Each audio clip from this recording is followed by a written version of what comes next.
À quelques jours des séances publiques législatives, le président du Conseil national a réuni la presse pour exposer les 5 projets de loi qui seront débattus à partir de mercredi.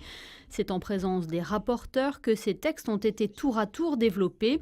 La simplification du vote par procuration avec Marine Grisoul, la proposition de loi portant sur la sauvegarde du secteur protégé avec Franck Lobonneau, ou encore le projet concernant le renforcement du dispositif de lutte contre le blanchiment de capitaux, le financement du terrorisme et la corruption.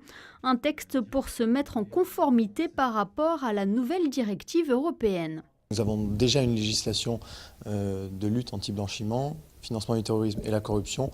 Nous avons l'évolution internationale qui fait que nous devons nous mettre à jour et transposer cette 4e directive. Et c'est ce que nous allons faire par ce projet de loi qui va être vraisemblablement voté jeudi prochain. À l'ordre du jour, lors de la séance du 20 juin, le projet de loi prononçant la désaffectation de parcelles et de volumes avenue Kennedy, ainsi que la proposition de loi relative à la domiciliation à titre gracieux d'une activité professionnelle dans un local à usage d'habitation dont l'État est propriétaire.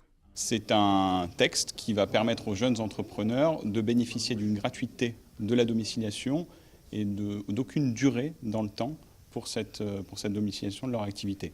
Il faut rappeler cependant que cette domiciliation est possible suivant 3 critères. Le premier critère est pas de réception de clientèle, le second, aucun stockage, et le dernier, pas de collaborateurs.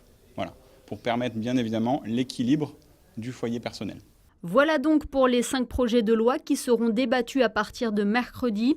À noter que les 24 élus du Conseil national ont adressé une demande au gouvernement afin d'organiser des séances publiques supplémentaires sur les grands dossiers d'actualité de la principauté, et ce en plus des sessions budgétaires et législatives.